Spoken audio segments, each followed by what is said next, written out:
ମା ଆମେ ଆରମ୍ଭ କରିବା ଚିରନ୍ତନ ବହିର ପୃଷ୍ଠା 130।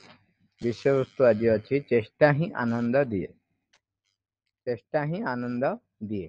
ମା ଲେଖୁଛନ୍ତି ପ୍ରକୃତରେ ଚେଷ୍ଟା ହିଁ ଆନନ୍ଦ ଦେଇଥାଏ। ଯେଉଁ ମଣିଷ କିପରି ଚେଷ୍ଟା କରିବାକୁ ହୁଏ ଜାଣେ ନାହିଁ, ସେ କେବେ ଆନନ୍ଦ ପାଇବ ନାହିଁ। ଯେଉଁମାନେ ପ୍ରକୃତରେ ଅଳସୁଆ, ସେମାନେ କେବେ ଆନନ୍ଦ ପାଇବେ ନାହିଁ। ଆନନ୍ଦ ପାଇବା ପାଇଁ ସେମାନଙ୍କ ଭିତରେ ଶକ୍ତି ନଥାଏ। ପ୍ରଚେଷ୍ଟା ହିଁ ଆନନ୍ଦ ଦିଏ। ଏହି ପ୍ରଚେଷ୍ଟା ତୁମର ସତ୍ତା ଭିତରେ ଏପରି ଏକ ସ୍ପନ୍ଦନ ସୃଷ୍ଟି କରେ, ଯାହାକି ତୁମକୁ ଆନନ୍ଦ ପାଇବାରେ ସକ୍ଷମ କରେ। ଯେକୌଣସି ପ୍ରକାର ଚେଷ୍ଟା ହେଉ, ବସ୍ତୁଗତ ପ୍ରଚେଷ୍ଟା ହେଉ କି ନୈତିକ ପ୍ରଚେଷ୍ଟା ହେଉ କିମ୍ବା ବୌଦ୍ଧିକ ସ୍ତରରେ ପ୍ରଚେଷ୍ଟା ହେଉ, ତାହା ତୁମ ସତ୍ତାରେ ଏପରି ସ୍ପନ୍ଦନ ସୃଷ୍ଟି କରିବ, ଯାହାଦ୍ୱାରା କି ତୁମେ ବିଶ୍ୱଗତ ସ୍ପନ୍ଦନ ସଙ୍ଗେ ଯୁକ୍ତ ହୋଇପାରିବ ଏବଂ ଏହା ହିଁ ଆନନ୍ଦ ଦିଏ। ଏହି ପ୍ରଚେଷ୍ଟା ହିଁ ତୁମକୁ ଜଡ଼ତା ଭିତରୁ ଟାଣି ଆଣେ। ଏହି ପ୍ରଚେଷ୍ଟା ହିଁ ତୁମକୁ ବିଶ୍ୱଗତ ଶକ୍ତି ଗୁଡ଼ିକ ସହିତ ଯୁକ୍ତ କରେ। ଏପରିକି ଯେଉଁମାନେ କୌଣସି ଯୋଗାଭ୍ୟାସ କରୁନାହାନ୍ତି, ଯେଉଁମାନଙ୍କର କୌଣସି ଆଧ୍ୟାତ୍ମିକ ଅଭିପ୍ସା ନାହିଁ, ଯେଉଁମାନେ ଅତି ସାଧାରଣ ଜୀବନଟିଏ ଯାପନ କରନ୍ତି, ସେମାନେ ଯେତେବେଳେ ଏହି ଚେଷ୍ଟା ବା ଅଧ୍ୟବସାୟ ଆରମ୍ଭ କରିଦିଅନ୍ତି, ତାହାରି ବଳରେ ହିଁ ସେମାନେ ବିଶ୍ୱ ଶକ୍ତି ଗୁଡ଼ିକର ସ୍ପନ୍ଦନ ସଙ୍ଗେ ନିଜର ସ୍ପନ୍ଦନ ମିଶିଯିବା ଫଳରେ ସ୍ୱତଃସ୍ଫୂର୍ତ୍ତ ଭାବରେ ଏହି ଆନନ୍ଦ ଲାଭ କରିଥାନ୍ତି। ଚେଷ୍ଟା ହିଁ ଆନନ୍ଦ ଦିଏ। ମା କହୁଛନ୍ତି ଯେ ପ୍ରକୃତରେ ଚେଷ୍ଟା ହିଁ ଆନନ୍ଦ ଦେଇଥାଏ। ତାକୁ ବର୍ଣ୍ଣନା କରୁଛନ୍ତି ଯେ ଯେଉଁ ମଣିଷ କିପରି ଚେଷ୍ଟା କରିବାକୁ ହୁଏ ଜାଣେ ନାହିଁ, ସେ କେବେ ଆନନ୍ଦ ପାଇବ ନାହିଁ।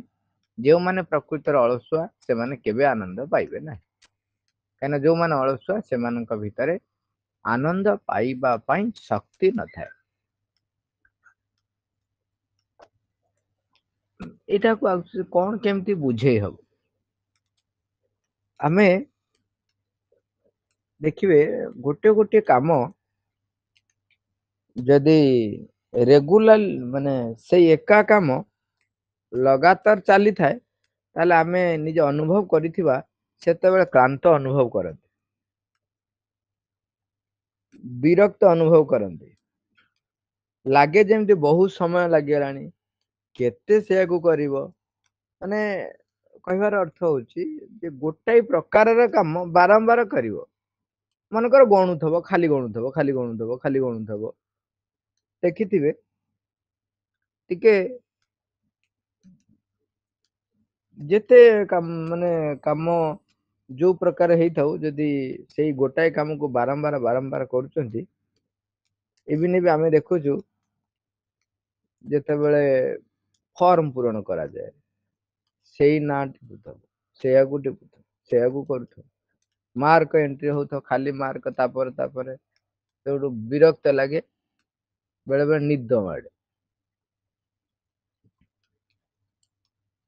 ଏଇଟା ଆମେ ଯଦିଓ କାର୍ଯ୍ୟ କରୁଛୁ, କିନ୍ତୁ କାର୍ଯ୍ୟରେ ପରିବର୍ତ୍ତନ ଯେହେତୁ ହଉନାହିଁ, ତେଣୁ ସେତେବେଳେ ମନ ବା ଆମର ମାଇଣ୍ଡର ଷ୍ଟାଟସ୍ କଣ ହେଇଯାଏ, ସିଏ ଫିଲ୍ କରେ ଯେମିତି କିଛି କାମ ଆଉ ନାହିଁ, ବୋର ଲାଗେ ତାକୁ। ସେଇଥିପାଇଁ ଯଦି କାମ କରୁଥିଲା ବେଳେ କାମ ଏକା ପ୍ରକାର ହେଲେ ମାଇଣ୍ଡ ବୋର ହେଇଯାଉଛି, ତେବେ ଯଦି ଟୋଟାଲି କାମ ନ କରିବ ଯିଏ, ସିଏ କଣ ତାର ଭିତରେ ସ୍ପନ୍ଦନ ସୃଷ୍ଟି ହବ?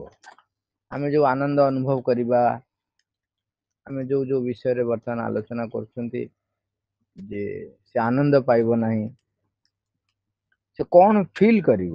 ସେ ସ୍ପନ୍ଦନ କଣ ଆସିବ ତା ଭିତରେ? କିଛି ସ୍ପନ୍ଦନ ନାହିଁ। ତେଣୁ ଯଦି କିଛି ସ୍ପନ୍ଦନ ନାହିଁ, କିଛି ସ୍ପୃହା ନାହିଁ, କଣ କରିବ ସେ ବିଷୟରେ ତାର କୌଣସି ଯୋଉ ଚେଷ୍ଟା ଯେହେତୁ ନାହିଁ, ତେଣୁ କଣ ହବ ନହବ ସେ ବିଷୟରେ ତାର କିଛି ସ୍ପୃହା ନାହିଁ। ଆମର ତା ଭିତରେ ଆଉ ଆନନ୍ଦର ସ୍ପନ୍ଦନ ଆସିବାର ବାଟ କୋଉଠୁ ଆସିବ? ଆପଣ ଦେଖିବେ, ଆମେ ଦେଖୁଛୁ, ଦେଖିଥିବେ ଯଦି ସେମିତିଆ ଲୋକ କିଛି, ଆମେ ଅବଶ୍ୟ ବହୁତ କଥା ଶୁଣୁଛନ୍ତି ଯେ ଅଳସୁଆ ଦୁଃଖ ପାଏ ଅମକ ସମକ, କିନ୍ତୁ ଦେଖିବେ ଯୋଉ ଲୋକ କାମ ନ କରି ସେ କେବଳ ବସି ଖାଆନ୍ତି, ସବୁବେଳେ ଦେଖିବେ ଯେତେବେଳେ ଯୋଉଠି ବସିଥିବେ ସେ ଖାଲି ଯେମିତି କହନ୍ତି ନା ନିଦା ବିଷ୍ଣୁ, ଏବଂ ତାଙ୍କର କଥା ଗୁଡାକ, ତାଙ୍କର କାର୍ଯ୍ୟ, ଅନ୍ୟାନ୍ୟ କାର୍ଯ୍ୟ ଗୁଡାକ ଯେମିତି ଏକପାଖିଆ ଗୋଟିଏ ନିର୍ଦ୍ଦିଷ୍ଟ ପ୍ରକାରର ହଉଥିବ, ଏବଂ ଆମେ ସମସ୍ତେ ବି ତାକୁ ଅନୁଭବ କରୁଥିବା ଯେ ଯେମିତି ତାଙ୍କ କଥାର ଭେରାଇଟି କିଛି ନାହିଁ। କଥାରେ ବି ଦେଖ, ଅଳସୁଆ ଲୋକର କଥାର ଭେରାଇଟି କିଛି ନଥିବ। ସେ ଯୋଉ ଯୋଉ ଭେରାଇଟି ଟା ଅଛି ସେଇ ଭେରାଇଟି ଟା କଣ୍ଟିନ୍ୟୁଅସ ଚାଲିଥିବ। ତାକୁ ସେଇ ଭେରାଇଟି ଯୋଗୁ ସିଏ କଷ୍ଟ ପାଇଲେ ମଧ୍ୟ ତାକୁ ସେ ପରିବର୍ତ୍ତନ କରିବା ପାଇଁ ତା ଭିତରେ ବି ସେ ସ୍ପୃହା ନଥିବ। କାହିଁକି ନଥିବ ନା ସିଏ ବାହାରୁ ଯୋଉ ଭାବ, ଯୋଉ ସ୍ପନ୍ଦନ ଯାହା ଆସେ ତାକୁ ସେ ଗ୍ରହଣ କରିପାରେ ନାହିଁ। ତା ଭିତରୁ ଦ୍ଵିତୀୟ କିଛି ସ୍ପନ୍ଦନ ସୃଷ୍ଟି ହୁଏ ନାହିଁ। ଏଇଟା ଅନୁଭବର କଥା। ତେଣୁ ଯେତିକି ଯାହା ବାହାରୁ ଆମେ ଅନୁଭବ କରିବା ବା ବାହାରୁ ଦେଖିବା, ସେତିକି ଆମେ କେବଳ ଜାଣିପାରିବା। ଏବଂ ନିଜ ଭିତରେ ଦେଖନ୍ତୁ, ଗୋଟେ ଜିନିଷ ଆପଣ ଗୋଟେ କାମ ହଉନଥିବ, ଆମେ ଟିକେ ଆଉ ଗୋଟେ ଆଙ୍ଗଲରୁ ବୁଝିବା। ଗୋଟେ କାମ ଦିଆହେଇଛି ବା ପାଠଟେ ଅଛି, ଯେକୌଣସି ଗୋଟେ କାମ, ପାଠ ହଉ, ଖେଳ ହଉ, ଦୈନନ୍ଦିନ ଜୀବନର କୌଣସି କାମ ହଉ, କୌଣସି ବ୍ୟକ୍ତି ପାଖରେ ଅଛି କାମ ହଉ, ଆପଣ ଟିକେ ଅଧିକ ଚେଷ୍ଟା କଲେ ଏବଂ ତା ଭିତରେ ଲାଗିଗଲେ, ବହୁତ ସମୟ ଲାଗିଲା, ତାପରେ କାମଟି ହେଇଗଲା। ତାପରେ ସମସ୍ତେ ଅନୁଭବ କରିଥିବେ ଗୋଟେ ତୀବ୍ର ଆନନ୍ଦ ଲାଗେ, ଖୁସି ଲାଗେ। ଗୋଟେ ଯେମିତି କହନ୍ତିନି, ଗୋଟେ ଜିନିଷ ଖୋଜୁଥିବେ ପାଉନଥିବେ, ହଠାତ୍ ପାଇଲେ ଓ ମାନେ ଯେମିତି ଗୋଟେ କେମିତି ଗୋଟେ ଚିତ୍କାର ବି କରନ୍ତି କେତେ ଜଣ। ଯୋଉମାନେ ନୀରବ ରହିପାରନ୍ତିନି ସେମାନେ ସେ ଖୁସିରେ ଚିତ୍କାର କରି ପକାନ୍ତି। ପାଇଗଲି ଏମିତି ହୁଏ। ଆମେ ଯୋଉମାନେ ଯେତେବେଳେ ପାଠ ପଢୁଛୁ ଆମେ ବି ଦେଖୁଛୁ, ଯୋଉ ଗୋଟେ କଷ୍ଟ ଗଣିତଟି ହେଇଥିବ, ହଉନଥିବ 4 ଜଣ 5 ଜଣ ଲାଗୁଥିବୁ, ଯେତେବେଳେ ହେଇଗଲା, ହେଇଗଲା ରେ ମୋର ହେଇଗଲା। ସେମିତି କାମରେ ବି ଦେଖନ୍ତୁ, ଯେତେବେଳେ ଗୋଟେ ଚାଷୀ ଜଣକ ସେ ଜମିରେ ଚାଷ କରୁଛନ୍ତି, ହଳ କଲେ, ପାଣି ଦେଲା ପରେ ତଳି ପକେଇଲେ, ତଳି ପୁଣି ତଳି ଉଠେଇକି ଆଣିକି ପୁଣି ରୋଇଲେ, ରୋଇ ସାରିଲା ପରେ ଯେତେବେଳେ ଧାନ ହୁଏ, ଯେତେବେଳେ ସେ ଧାନକୁ ଦେଖନ୍ତି, ତାଙ୍କ ଭିତରେ ସେ ଯୋଉ ଆନନ୍ଦ, ଇଭିନ ତଳି ଦେଖୁନାହାନ୍ତି, ତଳି ଯେତେବେଳେ ହେଇଯାଇଥିବ, ସେ ଯୋଉ ଗ୍ରୀନେରୀର ଯୋଉ ଆନନ୍ଦ, ଯୋଉ ତାକୁ ଦେଖିବେ, ଆମେ ଦେଖିବା ଲୋକକୁ କେତେ ଆନନ୍ଦ ହଉଛି, ଆଉ ଯିଏ କରିଥିବ ତାକୁ କେତେ ଖୁସି ଲାଗୁଥିବ। ଯିଏ ନ କରିଥିବ, ସେ ତ କିଛି କରିନି, ସେଥିରୁ କଣ ସେ ନବ, ଗ୍ରହଣ କଣ କରିବ?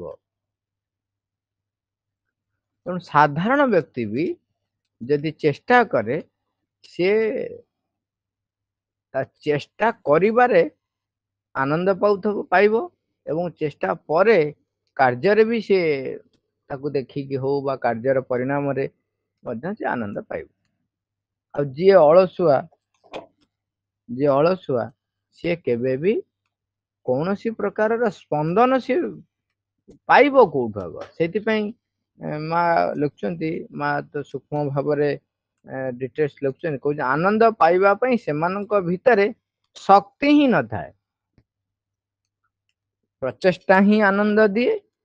ଏହି ପ୍ରଚେଷ୍ଟା ତୁମର ସତ୍ତା ଭିତରେ ଏପରି ଏକ ସ୍ପନ୍ଦନ ସୃଷ୍ଟି କରେ, ଯାହାକି ତୁମକୁ ଆନନ୍ଦ ପାଇବାରେ ସକ୍ଷମ କରେ।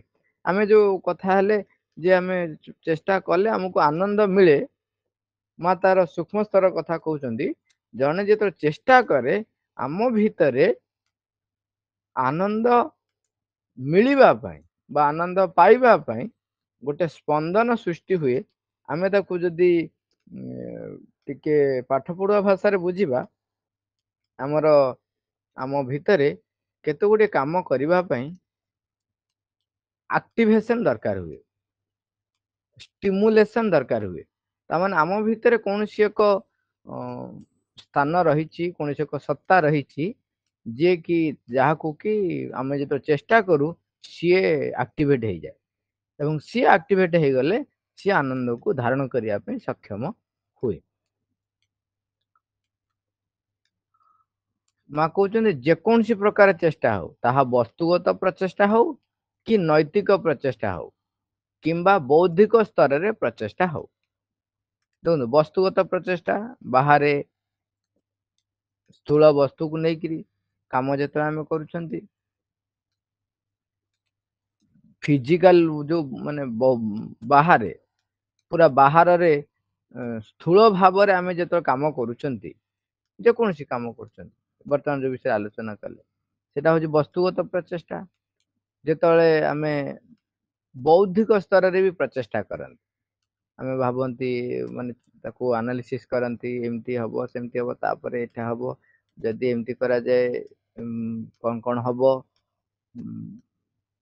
सेमती लॉजिकली चिंता करती कहीं कहीं तांकर अनुभव अनुभूति पूर्व रो घटनावली रिजल्ट रो गोटे अनुभूति एवं पारिपार्श्विक अवस्था ये सब जिनस को लेकिरी गोटे आकलन करती से आकलन रे अनेक प्रकार आमर माइंड इन्वॉल्व हुए एवं सी भी गोटे प्रकार प्रचेषा हुए। आपण देखंतु बर्तमान जब देखिए जेकोसी बिजनेस टे जने करने को जाउची ओके जेकोसी बिजनेस जो करने को जाउची से अनेक आकलन करे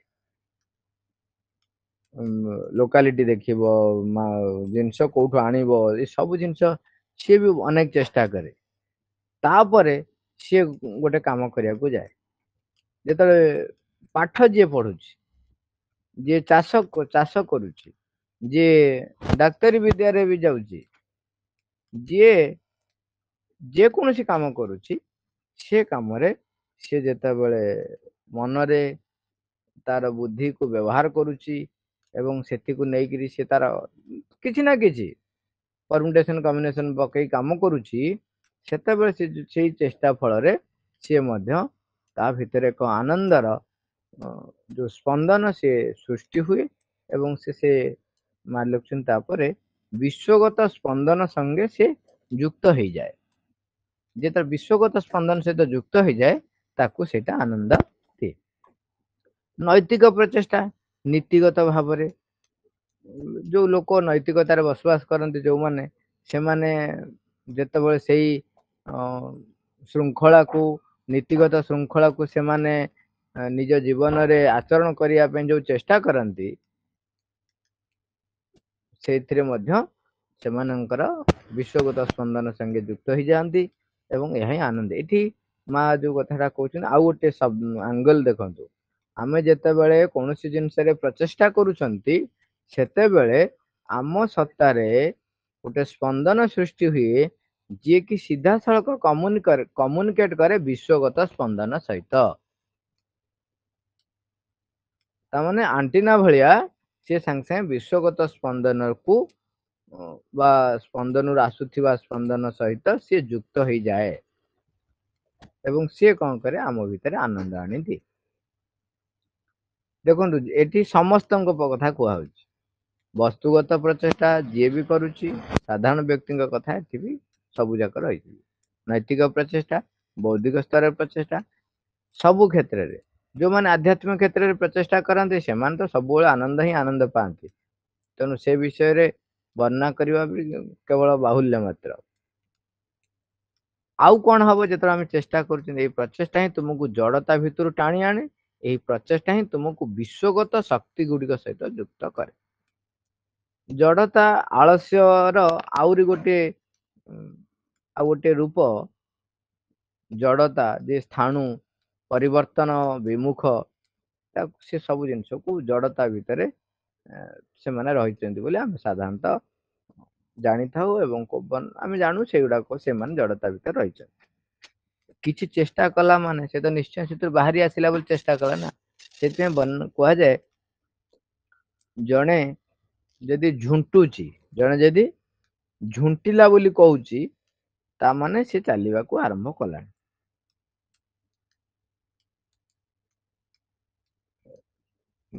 ଶ୍ରୀଅରବିନ୍ଦ ଥରେ କହିଲେ, ଯେତେବେଳେ ତାଙ୍କୁ ଡିଭାଇନ ଲଭ ବିଷୟରେ କ୍ୱେଶ୍ଚିନ୍ ଆନ୍ସର ହେଇଛି, ସେତେବେଳେ ସେ ଲେଖୁଛନ୍ତି, ଡିଭାଇନ ଲଭ କଥା ତ ଲେଖିଲେ, ଡିଟେଲ୍ସ ରେ କହିଲେ ଯେ ଭଗବାନଙ୍କ ସହିତ ଯୁକ୍ତ ହବ, ତୁମର କାର୍ଯ୍ୟ, ତୁମର ଚିନ୍ତା, ତୁମର ଭାବନା ସବୁ କେବଳ ଭଗବାନଙ୍କୁ କେନ୍ଦ୍ର କରିକି ହବ। ଭଗବାନଙ୍କ ମାନେ ସଂସାରରେ ସବୁ ଭିତରେ ସେ ଯେ ନିଜେ ଭଗବାନ ଉପସ୍ଥିତ ଅଛନ୍ତି, ତାଙ୍କ ସହିତ ଯୁକ୍ତ ହବା, ସେ ହଉଛି ଦିବ୍ୟ ପ୍ରେମର ପାବଚ୍ଛେପରେ ପାବଚ୍ଛେପ। ସେତେବେଳେ ଗୋଟେ କଥାରେ ସେ କହୁଛନ୍ତି, ପୂର୍ଣ୍ଣ ଭାବରେ ନିଷ୍ଠୁର ପାଷାଣ ହୃଦୟ ହବା ଅପେକ୍ଷା, ନିଷ୍ଠୁର ପାଷାଣ ହୃଦୟ ହବା ଅପେକ୍ଷା ମାନୁଷୀ ଭଲ ପାଇବା ଉତ୍ତମ। ମାନୁଷୀ ଭଲ ପାଇବା ଉତ୍ତମ। କାହିଁକି?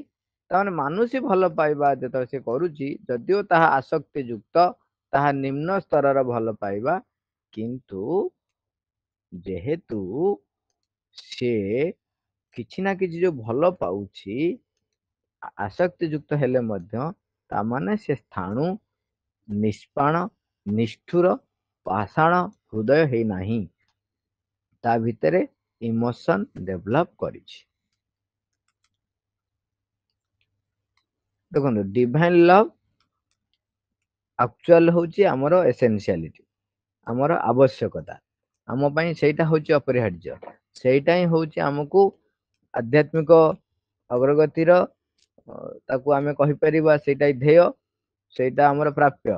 ମାନୁଷୀ ଭଲ ପାଇବା, ଆସକ୍ତି ଯୁକ୍ତ ଭଲ ପାଇବା, ଏସବୁଥିରେ ଯଦି ରହିଲେ ବନ୍ଧନ ଭିତରେ ରହିବେ ଏବଂ ନିମ୍ନ ଗତିବିଧି ସହିତ ଯୋଡି ହେଇକି ରହିବେ, ଅଗ୍ରଗତି ଠପ୍ ହେଇଯିବ। ତା ଭିତରୁ କିନ୍ତୁ ଯିଏ ସେଠି ଅଛି, ତା ଭିତରେ ଏକ ସମ୍ଭାବନା ଅଛି, ସେ ବାହାରି ପାରିବ, ସେ ପୁଣି ଚେଷ୍ଟା କଲେ ବାହାରି ପାରିବ। କିନ୍ତୁ ଯିଏ ପୂର୍ଣ୍ଣ ଭାବରେ ଜଡ, ତା ପାଖକୁ ଦିବ୍ୟ ଭଲ ପ୍ରେମ ଆସିଲେ ବି ତାହା ପରିପ୍ରକାଶ ହେଇପାରିବ ନାହିଁ। ଆମେ ଆଉ ଗୋଟେ କଥାରେ ଭାବୁନାହାନ୍ତି, ମନେ କରାଯାଉ ଜଣଙ୍କ ଭିତରେ କଥା ସିଏ କହି ଶିଖି ନାହିଁ ଜମାରୁ, ଶବ୍ଦ ଉଚ୍ଚାରଣ କରିବା, ଶବ୍ଦ ଜାଣିନାହିଁ ଜମାରୁ, ତାକୁ ଯେତେ ଭଲ ଅନୁଭବ ଥିଲେ ମଧ୍ୟ ସେ ଶବ୍ଦରେ ତାକୁ ପରିପ୍ରକାଶ କରିପାରିବେ କି? କରିପାରିବେ। ଆମେ ଆଉ ଗୋଟେ ଆଙ୍ଗେଲରୁ ଦେଖିବା, ଯିଏ କଥା କହି ଶିଖିଛି, କଥା କହିପାରୁଛି, କିନ୍ତୁ କିନ୍ତୁ ସିଏ ଉଚ୍ଚାଙ୍ଗ ସାହିତ୍ୟ ନା ଜାଣିନି, ଅତି ବନେଇ ଚୁନେଇ କରିବା ଜାଣିନାହିଁ, ଯଦି ତା ଭିତରେ ଦିବ୍ୟତା ଆସେ କିମ୍ବା ଉଚ୍ଚତର ଚେତନାରୁ କିଛି ଆସେ, ତେବେ ସେ ଯେହେତୁ ଭାଷା ଜାଣିଛି, ତେଣୁ ସେ ଭାଷାରେ ପରିପ୍ରକାଶ କରିପାରିବ। ତେଣୁ ଜଡତା ଯେତେବେଳେ ଜଣେ ପ୍ରଚେଷ୍ଟା କରୁଛି, ତେଣୁ ସେ ଜଡତା ଅପେକ୍ଷା ବା ଆଳସ୍ୟ ବ୍ୟକ୍ତି ଅପେକ୍ଷା ସେ ତାଠାରୁ ଉଚ୍ଚତର ରହିଛି, ତାଠୁ ଉଚ୍ଚ ରହିଛି। ଆଉ ଏଇ ପ୍ରଚେଷ୍ଟା ଆମକୁ କଣ କରେ, ସବୁବେଳେ ବିଶ୍ୱର ଯୋଉ ଶକ୍ତି ଗୁଡିକ ଆମ ଚତୁଃପାର୍ଶ୍ୱରେ ରହିଛି, କାମ କରୁଛି, ସବୁ କାର୍ଯ୍ୟର ପଶ୍ଚାତରେ ଗୋଟେ ଶକ୍ତି ନିଶ୍ଚୟ ରହିଛି। ସେ ଶକ୍ତି ଗୁଡିକ ବିଶ୍ୱଗତ ଶକ୍ତି ପାଖରୁ ହିଁ ଆସିଥାଏ। ଆମେ ଯେତେବେଳେ ଚେଷ୍ଟା କରିବା ଆରମ୍ଭ କରୁ, ତାହା ଆମ ଭିତରେ କଣ କରେ, ବିଶ୍ୱଗତ ପ୍ରଚେଷ୍ଟା ସହିତ ଯୁକ୍ତ କରିଦିଏ। ଏଇଠି ସେ ଗୋଟେ ଏକ୍ସାମ୍ପଲ, ପୁରା ଆକୁରେଟ ନହେଲେ ମଧ୍ୟ ତାକୁ ବ୍ୟବହାର କରିହବ, ବୁଝିବା ପାଇଁ ଦେଖିବା।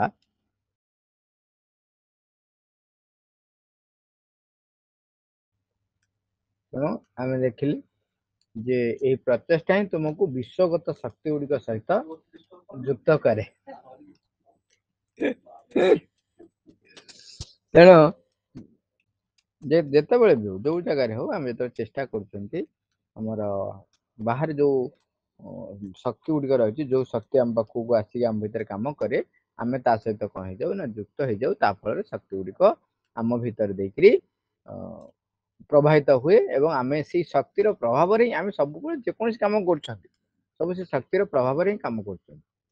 ଏପରିକି ମା ସୀତା ଲେଖୁଛନ୍ତି, ଏଇଟା ଆମେ ଆରମ୍ଭରୁ କଥା ହଉଥିଲେ, ଲେଖୁଛନ୍ତି ଏପରିକି ଯେଉଁମାନେ କୌଣସି ଯୋଗାଭ୍ୟାସ କରୁନାହାନ୍ତି, ଯେଉଁମାନଙ୍କର କୌଣସି ଆଧ୍ୟାତ୍ମିକ ଅଭିପ୍ସା ନାହିଁ, जो माने अति साधारण जीवन यापन करे से माने भी जेतेବେଳେ ଏଇ ଚେଷ୍ଟା ବା ଅଧ୍ୟବସାୟ କରନ୍ତି ତା ଫଳରେ ବିଶ୍ୱ ଶକ୍ତିର ଗୁଡ଼ିକ ସହିତ ତାଙ୍କର ସ୍ପନ୍ଦନ ମିଶିଯାଏ। ମିଶିଯିବା ଫଳରେ ସେମାନେ ସ୍ୱତଃସ୍ଫୂର୍ତ୍ତ ଭାବରେ ଆନନ୍ଦ ଲାଭ କରନ୍ତି। ତେଣୁ ଯିଏ ବି ପ୍ରଚେଷ୍ଟା କରିବ ସେ ଆନନ୍ଦ ପାଇବ, ନିଶ୍ଚୟ ଆନନ୍ଦ ପାଇବ। କିନ୍ତୁ ଯଦି ସେଇ ପ୍ରଚେଷ୍ଟା ବା ସେଇ ଅଭ୍ୟାସ ଯୋଉ ଗୁଡ଼ିକ ଚେତନାର ଅଭିମୁଖୀ ଅଗ୍ରଗତି ଅଭିମୁଖୀ ନ ହେଇଥିବ ସେତେବେଳେ କଣ ହୁଏ ତାର ପରିଣାମଟା ଆମକୁ ଦୁଃଖ ଦେଇପାରେ, ତାର ପରିଣାମଟା ଆମକୁ ଦୁଃଖ ଦେଇପାରେ। କିନ୍ତୁ ଚେଷ୍ଟା ଯେତେବେଳେ ସେ କରୁଥାଏ ସେଥିରେ ସେ ନିଶ୍ଚୟ ଆନନ୍ଦ ଲାଭ କରିଥାଏ। ଆମେ ଏଇଟା ସାରିବା ଏଠି। ଏଠି ଗୋଟେ କଥା ଆମେ ନିଶ୍ଚୟ ଜାଣି ରଖିଲେ କଣ ହବ ନ ହବ ତାକୁ ଭାବିକରି ଅନେକ ଲୋକ ଚେଷ୍ଟା କରନ୍ତି ନାହିଁ। ଯଦି ମୁଁ ଚେଷ୍ଟା ନ କଲି ତେବେ ହଁ ଗୋଟେ ଏକ୍ସାମ୍ପଲ ଆମେ କଥା ହଉଥିଲେ। ଏକ୍ସାମ୍ପଲ ତ ହଉଛି ଗୋଟେ ପିଲାଟିଏ ସେ ତାର ଗୋଟେ ଗାଡ଼ିଟେ କିଣିବ ବୋଲି, ସାଇକେଲଟେ ହଉ ବା ତାର ଗାଡ଼ିଟେ ହଉ କିଣିବ ବୋଲି ସେ ତାର କଣ କରୁଛି, ଯେତେବେଳେ ଟଙ୍କା କିଛି ତାକୁ କୌଣସି କାରଣରୁ ମିଳୁଛି, ତାର ହାତ ଖର୍ଚ୍ଚ ପାଇଁ ମିଳୁଛି, ଜଳଖିଆ ଖାଇବା ଖର୍ଚ୍ଚ ମିଳୁଛି, ସେଥିରୁ ସେ କିଛି କିଛି ବଞ୍ଚେଇକିରି ସଞ୍ଚୟ କରି ରଖୁଛି। ହଠାତ୍ ଦିନେ ତାଙ୍କ ବାପା ମା ଦେଖୁଛନ୍ତି ଯେ ଇଏ ପିଲା ସଞ୍ଚୟ କଣ କରୁଛି, ତାକୁ ତ ଯେତିକି ପଇସା ଦିଆହଉଛି ସେତିକିରେ ତାର ଖାଇବା ଖର୍ଚ୍ଚ ହେଇଯିବ, ଆଉ ପୁଣି ତା ଦେହରୁ ବଞ୍ଚେଇକି ରଖିକି ସଞ୍ଚୟ କରୁଛି। ତେଣୁ ସେ ଯୋଉ ସଞ୍ଚୟ କାହିଁକି କରୁଛି ତାକୁ ଯେତେବେଳେ ପଚାରିଲେ ସେ କହିଲା ଯେ ମୁଁ ସଞ୍ଚୟ କରୁଛି କଣ ପାଇଁ ନା ମୋର ଗୋଟେ ସାଇକେଲଟେ କିଣିବି, ସେ ସାଇକେଲ ନେଇକି ଯିବା ଆସିବା କରିବି, କାହିଁକି ନା ମୋର ସ୍କୁଲରେ ଚାଲି ଚାଲି ଯାଇ ପହଞ୍ଚିଲା ବେଳକୁ ବିଳମ୍ବ ହଉଛି। ବାବା ତ ତାଙ୍କର ଆଗରୁ ପଳେଇ ଯାଉଛନ୍ତି, ତେଣୁ ତାକୁ ଛାଡିବାକୁ ଯିବା ପାଇଁ ଆଉ କିଛି ବାଟ ନାହିଁ, ତେଣୁ ସାଇକେଲଟେ ସେ କରିବ। କିନ୍ତୁ ସେ ଦେଖୁଛି ବାପା ମାଙ୍କର ଯାହା ଆର୍ଥିକ ସ୍ଥିତି ସେଥିରେ ସେ ଗୋଟେ ସାଇକେଲ କିଣେଇ ଦେଇ ପାରିବେ କି ନାହିଁ, ତା ଭିତରେ ସେ ଦ୍ୱନ୍ଦ୍ୱ ରହିଛି ବା ସେ ଭାବୁଛି କାହିଁକି କହିବି, ମୁଁ ମୋ ଖର୍ଚ୍ଚରୁ ରଖିକି ଗୋଟେ ସାଇକେଲଟେ ଆଣି। ଏଇ ଯୋଉ ପ୍ରଚେଷ୍ଟା ତାର, ଏଇ ପ୍ରଚେଷ୍ଟା ସେ କେତେ ଖୁସିରେ କରିଚାଲିଛି। ସେ ଯୋଉ କରୁଛି ଯେତେବେଳେ ସେ ଜଳଖିଆରୁ ଯୋଉ କିଛି ପଇସା ସେ ବଞ୍ଚେଇ ରଖିକି କରୁଛି, କେବେ ବି ଆପଣ ଦେଖନ୍ତୁ ସେ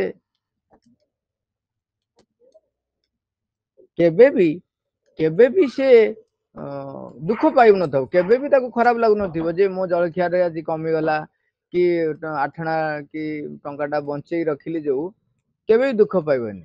ଦେଖନ୍ତୁ ଯିଏ ଚେଷ୍ଟା କରୁନଥିବ କିଛି ନୂଆ କାମ କରିବା ପାଇଁ ସେତେବେଳେ ସିଏ ଅସନ୍ତୁଷ୍ଟ ହଉଥିବ, ମତେ 10 ଟଙ୍କା କାହିଁ ଦେଲ, କି ମତେ 5 ଟଙ୍କା କାହିଁ ଦେଲ, ମତେ 10 ଟଙ୍କା ଦଉନ, ମତେ 10 ଟଙ୍କା କାହିଁ ଦେଲ, ମତେ 20 ଟଙ୍କା ଦଉନ, ସିଏ ବିରକ୍ତ ଲାଗୁଥିବ। କିନ୍ତୁ ଯିଏ ନୂଆ କିଛି କାର୍ଯ୍ୟ କରିବା ପାଇଁ ତା ଭିତରେ ଗୋଟେ ପ୍ରେରଣା ଥିବ, ସେ ଚେଷ୍ଟା କରୁଥିବ, ସିଏ ସେ ଆଡକୁ ତାର ମନ ନଥିବ ମତେ କାହିଁକି 5 ଟଙ୍କା ଦେଲେ, କାହିଁକି ମତେ 10 ଟଙ୍କା ଦେଲେ ବୋଲି। ସେ ଯେତିକି ପାଇଲା ସେତିକିରୁ ସେ କିଛି ସଞ୍ଚୟ କରିବ, କାହିଁକି ନା ସିଏ ଗୋଟେ କାମରେ ଲାଗିଛି, ସେ ବାଟରେ ସେ ତାର ପ୍ରଚେଷ୍ଟାକୁ ଜାରି ରଖିଛି। ତେଣୁ ଆନନ୍ଦ ସେ ପାଏ, ବହୁତ ଆନନ୍ଦ ମିଳେ। ଏବଂ ଦେଖିବେ ସେତେବେଳେ ଯେହେତୁ ସେ ଆଉ କୌଣସି ବିଷୟ ପ୍ରତି ତାଙ୍କର ଏକାଗ୍ର ଚିତ୍ତ ଅନ୍ୟ କୁଆଡେ ନ ଯାଇକି ସେ ଏକାଗ୍ର ହୁଅନ୍ତି ଯୋଉ କାମରେ ସେ ଲାଗିଥାନ୍ତି। ଯଦି ପ୍ରଚେଷ୍ଟା କରୁଛନ୍ତି ଅନେକ ଗୁଣ ଡେଭଲପ ହୁଏ, ଅନେକ ଗୁଣ ଡେଭଲପ ହୁଏ। ତେଣୁ ଏକାଗ୍ର ଚିତ୍ତ ବଢିବ, ଆମର କାର୍ଯ୍ୟରେ ଆଉ ଯୋଉ ଦୁଃଖ ବା ଅନୁଶୋଚନା ଯୋଉ ବାହାରୁ ଆସିକି ମତେ ଚିନ୍ତାଗ୍ରସ୍ତ କରେ, ସେ ସବୁ ଜିନିଷ କିଛି ଆସିବନି, ସେ ତ ଲାଗିଥିବ ସେ କାମରେ ଆଉ। ତେଣୁ ତେଣୁ ତା ବାପା ମା ଶେଷକୁ ସେ ଦେଖିଲେ କେତେ ପଇସା ସଞ୍ଚୟ କରୁଛି, ଆଉ ଯେ ତାର ସାଇକେଲ ହବ, ସେ ଯୋଉ ରେଟରେ ସଞ୍ଚୟ ସେ କରୁଛି ସେ ବର୍ଷ ବର୍ଷ ଲାଗିଯିବ, ସେ ତ 10ମ ପାସ୍ କରି ଯାଇଥିବ ସାଇକେଲ ତାର ଆଉ ହେଇପାରିବନି। ତେଣୁ ସେ କହିଲେ ଦେଖ ଆଣି ଦେଖିବା ତୋର ପଇସା ବୋଧେ ହେଇଗଲାଣି, ବୋଧେ ସାଇକେଲ କିଣିବା ପାଇଁ ଆଣେ। ସେଠୁ ସେ କୁମ୍ପି ଭାଙ୍ଗୁଛି, କୁମ୍ପି ଭାଙ୍ଗିଲା ବେଳକୁ ଯେତିକି ପଇସା ହେଇଛି ସିଏ ବି ଜାଣିନି ସାଇକେଲ ଦାମ କେତେ। କୁମ୍ପି ଭାଙ୍ଗିଲେ ଯେତିକି ପଇସା ହେଇଛି ତା ଦେହରେ ବାପା କଣ କରୁଛନ୍ତି, ଆଉ ନିଜ ପକେଟରୁ ପଇସା କାଢିଲେ, ସେଥିରେ କେତେ 50-100 ଟଙ୍କା ହେଇଥିଲା, ତାଙ୍କ ବାପା ସେଠି ଆଉ 1000 ଟଙ୍କା ମିଶେଇଲେ, ସେତେବେଳେ ସାଇକେଲ ଦାମ ଯୋଉ 1100 ଟଙ୍କା ଥିଲା ସେ ନେଇକିରି ଗୋଟେ ସାଇକେଲ ତା ପାଇଁ କିଣି ଆଣିଲେ।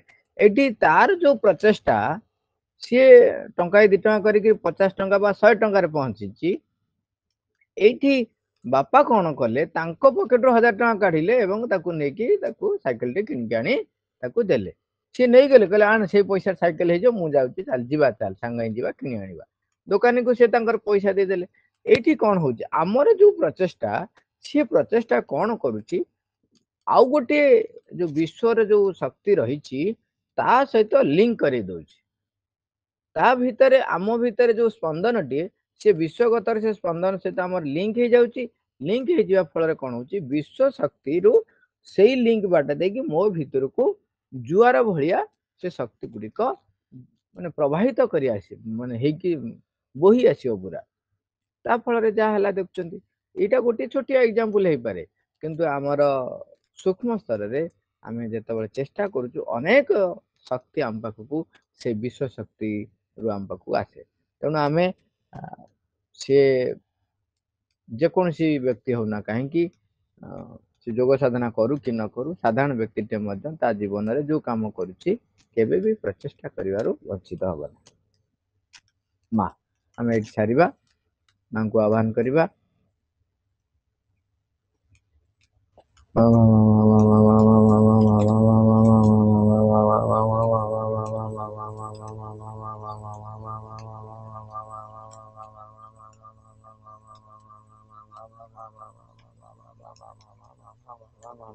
Ma, thank you all.